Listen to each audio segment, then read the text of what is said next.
Let the Corpses Tan is a 2017/2018 film, depending on when it comes out for you. Directed by the husband and wife duo Bruno Forzani and Hélène Catet. The film surrounds the events of a day in a dilapidated, mostly abandoned village in France. In this place, a woman lives with her guests, among which are 3 thieves who have just robbed an armored truck full of gold and intend to hide out in the village with the woman for the rest of the summer. Complications then arise when unexpected guests arrive along with 2 police officers. This is my first film from Catet and Forzani.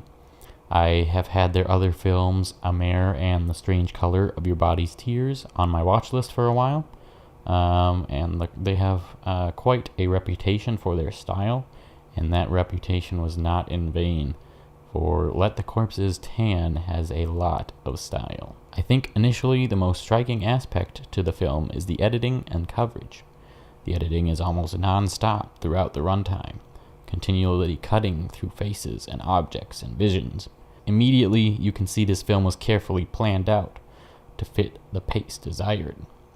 A lot of the editing is really fun too, using tricks to move around space through the swing of a hammock or the roll of a pig over a fire.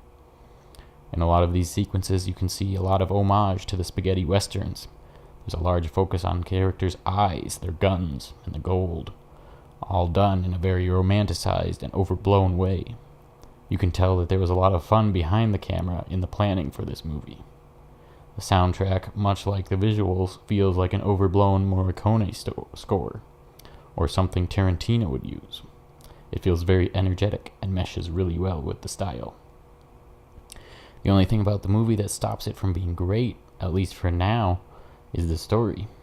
I think the presentation of the events is much more interesting than the events themselves. And for that, I cannot give the movie a full great, but I do think it is definitely good, and I can see myself watching it again in the future.